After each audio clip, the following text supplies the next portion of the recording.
Hello everyone and welcome back myself Umar Taskeer. Guys, lead generation course के आज के इस पर्टिकुलर वीडियो में हम लोग देखने वाले हैं कि किस तरीके से हम लोग इंस्टाग्राम को ऑर्गेनिकली यूज कर सकते हैं for building a very solid lead generation system. Guys, यहाँ पर हम लोग कोई ऐसी ट्रिक्स की बात नहीं करने वाले कि ये आप कर दो और तुरंत के तुरंत आपके पास जो लीड्स है वो आनी शुरू हो जाएंगी। जब मैं बात करता हूँ कि मैं ऑर्गेनिकली बहुत सारी लीड्स को जनरेट करना चाहता हूँ over the period of time, चाहता हूँ कि एक ऐसा लीड जनरेशन का सिस्टम मैं बिल्ड कर पाऊँ जो मुझे रेगुलर बेसिस पर पावरफुल और क्वालिटी लीड्स देता रहे ताकि मैं अपने बिजनेस को चला सकूं। अगर मेरी ये रिक्वायरमेंट है ना, तो मुझे बहुत कुछ डिपेंड होना पड़ेगा कंटेंट के ऊपर, क्योंकि ऑर्गेनिकली किसी भी सिस्टम को बिल्ड करने की जो फाउंडेशन होती है वो बनी होती है कंटेंट के ऊपर। तो आपको कंटेंट की जो बेसिक्स हैं वो क्लियर होनी चाहिए, कंटेंट की समझ होनी चाहिए और ये पता होना चाहिए कि content creation, content curation, content posting, ये सारी चीज़ें क्या होती हैं, मतलब फंडामेंटल्स ऑफ जो कंटेंट है वो आपको क्लियर होना चाहिए। दूसरी जो इंपॉर्टेंट चीज़ है वो है पेशेंस। जब हम कोई भी फाउंडेशन कंटेंट के ऊपर बिल्ड करते हैं तो वहां पर थोड़ा सा हमें पेशेंस चाहिए। फॉर एग्जांपल, अगर आप इस यूट्यूब चैनल को देखें तो यहाँ पर 600-700 से ज़्यादा जो है वो वीडियोस अवेलेबल हैं। लगभग जब मैं ये वीडियो बना रहा हूँ 77,000 78,000 मतलब 78,000 के आसपास हमारे पास जो सब्सक्राइबर्स हैं वो हैं। तो ये कोई एक दिन में नहीं हुआ है ना, ये over the period of time हुआ। धीरे धीरे रोज़ एक वीडियोस, 2 वीडियोस हमने पोस्ट किए, उसके बाद जो है हमने सब्सक्राइबर्स गेन किए। तो इसी तरीके से जब भी मैं ऑर्गेनिक रीच की बात करता हूँ उसकी फाउंडेशन हो जाती है कंटेंट, और कंटेंट के साथ साथ आपको थोड़ा सा पेशेंस रखने की ज़रूरत है और कंटेंट को ना रेगुलरली इंप्रूव करने की ज़रूरत है। आप ये मत सोचें, कभी भी कोई भी कंटेंट क्रिएशन की प्रोसेस हो तो ये नहीं सोचना है आपको कि मैं पहली बार में ना अपना बेस्ट डिलीवर कर दूंगा, ऐसा कभी नहीं होता है। फॉर एग्जाम्पल, अगर मैं इंस्टाग्राम के ही रेफरेंस में बात कर रहा हूँ तो उसी रेफरेंस में बात करता हूँ। फॉर एग्जाम्पल, आपको रील्स शूट करनी है तो आप कभी भी ना अपनी पहली रील को बेस्ट से बेस्ट नहीं बना पाएंगे। जब आप अपनी पहली रील शूट करेंगे उसके बाद आप देखेंगे उसके अंदर क्या कमियां हैं, उसको आप ठीक करने की कोशिश करें। हाँ, लाइट नहीं ठीक थी, उसको ठीक करेंगे, वॉइस नहीं ठीक थी, उसको ठीक करेंगे। सारी चीज़ें आप एक साथ कंट्रोल नहीं कर सकते। फॉर एग्जाम्पल, अगर मैं ये वीडियो बना रहा हूँ, मुझे लग रहा है मेरा पोस्चर नहीं ठीक है, तो फिर मैं देखूंगा जब इस वीडियो को दोबारा जब मैं देखूंगा तब मैं देखूंगा कि हाँ भाई, मेरा पोस्चर नहीं ठीक था। पहले मैं अपने पोस्चर के ऊपर काम करता हूँ, उसके बाद अगर मेरा कॉन्फिडेंस बीच बीच में डगमगा रहा है तो मैं कॉन्फिडेंस के ऊपर काम करूंगा। तीसरी बार मुझे लगा कि ये माइक मुझे अच्छी साउंड क्वालिटी नहीं दे रहा है तो मैं माइक के ऊपर काम करना शुरू करूंगा। Getting my point? तो ऐसा नहीं करना है आपको कभी भी, किसी भी तरीके की कंटेंट क्रिएशन की प्रोसेस हो कि सारी चीज़ें हम एक ही साथ जो है वो इंप्रूव कर लेंगे। तो इस चीज़ को आप ध्यान में रखेंगे। और जहां पर मैं बात कर रहा हूं कि हमें एक सॉलिड लीड जनरेशन का सिस्टम बिल्ड करना है जहां से हमें ऑर्गेनिकली बहुत सारी लीड्स हम पा सकें इंस्टाग्राम की हेल्प से, तो it's a basically 3 step process. 3 steps रहते हैं, 3 स्टेप्स मान लें आप, 3 प्रोसेसेस मान लें इसमें, ठीक है। तो सबसे पहली जो process that is optimization. Second जो आपको प्रोसेस देखनी है वो है कंटेंट क्रिएशन। कंटेंट क्रिएशन के ऊपर आपको सबसे ज़्यादा फोकस करना है। इसी के अंदर कंटेंट प्लानिंग आ जाती है, कंटेंट क्रिएशन के टूल्स आ जाते हैं, आइडेंटिफाइंग लाइक जो हमारे अभी ट्रेंडिंग टॉपिक्स हैं उनको आइडेंटिफाई करना, ये सारी चीज़ें हमारे कंटेंट क्रिएशन वाले डिब्बे के अंदर आ जाती हैं। Then lead nurturing. आपके पास जब लीड आती है तो उसको आपको नर्चर करना होता है, फाइन। तो उसकी जो प्रोसेस है वो आपकी थर्ड प्रोसेस होती है, बिकॉज हम चाहते हैं कि इंस्टाग्राम से हमें लीड्स मिलें और इतनी क्वालिटी लीड्स हो कि हम बड़ी आसानी से उनको कन्वर्ट कर पाएँ। तो इन्हीं प्रोसेसेस को मैंने फिर फर्दर जो है ना वो ब्रेक डाउन करके रखा हुआ है, उसको मैं एक एक करके आप लोगों को बताता हूँ। सबसे पहले आपको किस चीज़ का ध्यान रखना है, जो मैंने ऑप्टिमाइजेशन के पॉइंट ऑफ व्यू से आपको बताना है, वो ये है कि सबसे पहले आपको अपनी प्रोफाइल को ऑप्टिमाइज करना है। जो बेसिक ऑप्टिमाइजेशन है वो उसका करना है, मतलब प्रॉपर आपका यूज़र नेम होना चाहिए, प्रॉपर आपकी बायो होनी चाहिए। बायो के अंदर वही चीज़ें होनी चाहिए जो आप करते हैं। जैसे फॉर एग्जाम्पल मैं यहाँ पर आ जाऊँ तो आप देखो मेरे में यहाँ पर जैसे इंटरनेट मार्केटिंग सर्विस लिखा हुआ है, डिजिटल मार्केटर एंड ट्रेनर लिखा हुआ है, helping businesses grow there revenue using digital marketing. तो 1-2 लाइन में बायो के अंदर ही आपकी पूरी चीज़ें क्लियर होनी चाहिए कि आप क्या करते हैं। कोई भी पर्सन जो आपकी प्रोफाइल के ऊपर आए उसे क्लियरिटी हो जानी चाहिए कि हाँ भाई, ये प्रोफाइल किसकी है और वो क्या काम करते हैं, ठीक है। तो बार बार आपको ये चीज़ बतानी ना पड़े कि आप ये काम करते हैं। Your profile should reflect the purpose of profile, ठीक है। ऐसा नहीं कि कुछ भी आप वहां पर डाल दे रहे हैं। प्लीज स्टिक टू योर निश, plan variation of content but with in निश। देखो, ये गलती बहुत सारे लोग शुरुआत में करते हैं कि आपको क्या करना है, आपको जो आपकी निश है ना उसी को पकड़ के रखना है।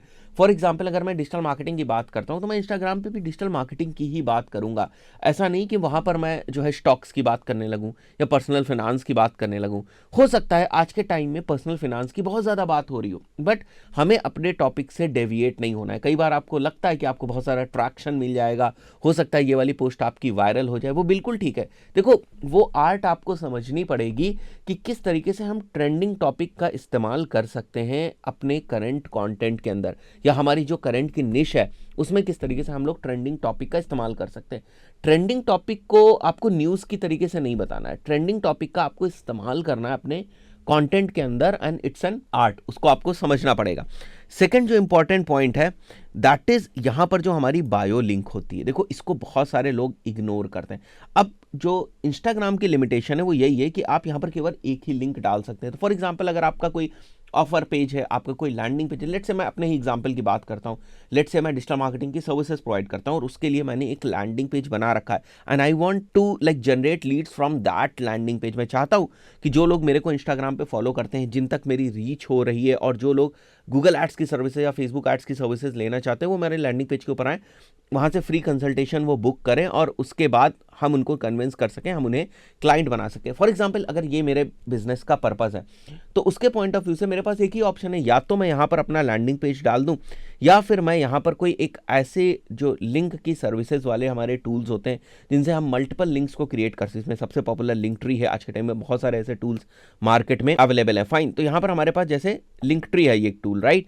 So what I can do is मैं इसके ऊपर क्लिक करूंगा and let me click on follow link, ठीक है। तो यहाँ पर आप देख सकते हो ये लिंक ट्री के ऊपर हम लोगों ने एक छोटे से प्रोफाइल टाइप की बनाई है, where I can put my other links also, ठीक है। तो इसका आपको बहुत अच्छे तरीके से जो है वो इस्तेमाल करना है। सेकंड जो चीज है, your links can be changed according to requirement, keep your links updated according to your offer. कई बार क्या होता है, बहुत सारे लोग लिंक्स ही नहीं बदलते हैं अपने। तो आपको क्या करना है, अगर आप कोई नए नए ऑफर्स लेकर आ रहे हैं, नई नई चीजें लेकर आ रहे हैं, तो आप अपने लिंक्स में चेंजेस करते रहें। उनको एक तरीके से बिल्कुल फिक्स ही ना कर दे कि बस जो हमने शुरुआत में 6 महीने पहले डाल रखा था वही चीज़ पड़ी हुई है। और ज़रूरी नहीं है कि लिंक्स में हमेशा आप ना कुछ इस टाइप की चीज़ डालें कि आप सीधे परचेज ही उनको करवा रहे हैं, ऐसा नहीं। कई बार ऐसा होता है कि बहुत सारी फ्री चीज़ें, फ्री रिसोर्सेज भी आप प्रोवाइड करते हैं, क्योंकि डिस्क्रिप्शन में लिंक लगाना मुश्किल है। डिस्क्रिप्शन में आप लिंक लगाते हैं तो वो क्लिकेबल नहीं होता है, क्योंकि और जगहों पर लिंक क्लिकेबल नहीं होता है। तो आपके पास केवल एक ही ऑप्शन होता है कि you are just redirecting your visitors to the bio, ठीक है, और वहां से आप उनको जो है वो उस लिंक के ऊपर क्लिक कराएंगे, वहां पर विजिट कराने की कोशिश करते हैं। तो उसके पॉइंट ऑफ व्यू से आपको इस चीज का ध्यान रखना है कि आप रेगुलर बेसिस पर ये जो लिंक का फीचर है इसका बेहतर तरीके से आप इस्तेमाल कर सकें, और रेगुलर बेसिस पर कभी आप फ्री बेस देकर, जैसे मैंने आपको बताया, कभी आप कोई लीड मैग्नेट देकर ट्रैफिक को उस लिंक तक लेकर आते हैं। फाइन। उसके बाद जो थर्ड पॉइंट है that is basically related to content. तो केवल आपको कंटेंट क्रिएट ही नहीं करते जाना है, आपको कंटेंट को प्रॉपरली स्ट्रैटेजाइज करना है। बहुत सारे लोगों को प्रॉब्लम होती है, सर कंटेंट हम जो है वो ढूंढ ही नहीं पाते हैं, कंटेंट हम प्लान ही नहीं कर पाते। आप चाहे कैलेंडर बनाएं, चाहे मोबाइल के ऊपर कोई आप नोट्स की एप्लीकेशन ले लें, ये देखिए ये आप ही को करना पड़ेगा। ऐसा नहीं कि कंटेंट के बहुत सारे आइडियाज आपके पास ऑटोमेटिकली कहीं से आ जाएंगे, ऐसा बिल्कुल नहीं होने वाला है। कंटेंट के लिए एक्चुअली आपको हंट करना पड़ेगा, थोड़ा बहुत ढूंढना पड़ेगा, दूसरी रिसोर्सेज तक जाना पड़ेगा, दूसरी जो आपकी इंडस्ट्री की वेबसाइट से उनको समझना पड़ेगा, दूसरे लोग जो कंटेंट डाल रहे हैं उससे भी आपको आइडियाज़ लगता है कि इन्होंने इस चीज़ के ऊपर कंटेंट डाला हुआ है, मैं भी इससे मिलता जुलता ये एक और टॉपिक उठा सकता हूँ, या इसके दूसरे यूज्ड केसेस ले सकता हूँ, उसके ऊपर मैं कंटेंट बना सकता हूँ। फॉर एग्जांपल अगर मैंने कंटेंट बनाया हुआ है strategies of real estate business for example, है ना, तो आपको लगता है कि मैं रेस्टोरेंट के ऊपर बहुत अच्छा जो है वो कंटेंट बना सकता हूँ। तो इस तरीके से you can always look for different kind of ideas. तो इसको हम कॉपिंग नहीं कहेंगे, कॉपिंग हम तब बोलते हैं जब एग्जैक्टली मैंने जैसे ये पॉइंट्स आपको समझाएं, अब यही एग्जैक्टली आप अपने वीडियो में समझा दो, दैट इज बेसिकली कॉपिंग। बट अगर आप ये आइडिया ले रहे हो कि मैंने किस टॉपिक के ऊपर बात की, इट इज़ नॉट कॉपिंग। तो आपको ना थोड़े से एफर्ट्स करने पड़ेंगे इस डायरेक्शन में कि अलग अलग जगहों से, अलग अलग रिसोर्सेज से आप कहाँ से कंटेंट जो है वो ला सकते हैं, उसको प्लान करें, उसको लिखें कि अभी ये कंटेंट जाएगा, फिर ये कंटेंट जाएगा, फिर ये कंटेंट जाएगा। तो कहीं पर आप लिखें, आप पेन और पेपर का इस्तेमाल करना चाहते हैं, दैट इज ऑल्सो कंफर्टेबल। आप गूगल शीट का करना चाहते हैं, वो भी कंफर्टेबल है। आप कोई भी सोर्स जो है वो यूज़ करें इस कंटेंट को लिखने के लिए, that you can do, fine. उसके बाद सबसे पहला जो फाउंडेशन है आपके कंटेंट की वो ये होनी चाहिए, आपको वैल्यू ऐड करनी है और जो ट्रस्ट है ना उसको गेन करना है। ट्रस्ट कैसे गेन होता है? जब आप वैल्यूएबल कंटेंट डालेंगे, जब आप टेस्टिमोनियल्स डालेंगे, जब आप कुछ जो वैल्यूएबल चीज़ है आपकी निश के अंदर जिससे किसी ना किसी को बेनिफिट होगा, जब वो सारी चीज़ें आप जो है वो डालते हैं, in that particular case trust build होता है। उसके बाद लोग आपकी सर्विसेज को भी लेंगे, सर्विसेज के लिए इंक्वायर भी करेंगे। अब वैल्यू डालते वक्त आप अपने बायो का मेंशन करेंगे, लिंक का मेंशन करेंगे, वैल्यू बेसिकली डिलीवर करते वक्त, ट्रस्ट बिल्ड करते वक्त। तो ज़्यादा से ज़्यादा जो आपका कंटेंट है, ऑलमोस्ट 70% जो आपका कंटेंट है वो इस डायरेक्शन में होना चाहिए कि हम वैल्यू जो है वो प्रोवाइड कर रहे हैं और ट्रस्ट बिल्ड कर रहे हैं। उसके बाद आप अपने प्रोडक्ट या ऑफर के बारे में थोड़ा बहुत जो है वो इन्फॉर्मेशन दे सकते हैं, बट उसको आपको भरना नहीं है। अब इन सब चीज़ों को करने के लिए हमारे पास जो ऑप्शंस हैं वो रील्स हैं, स्टोरीज़ हैं, पोस्ट हैं, ये सारे डिफरेंट हमारे पास ऑप्शंस हैं।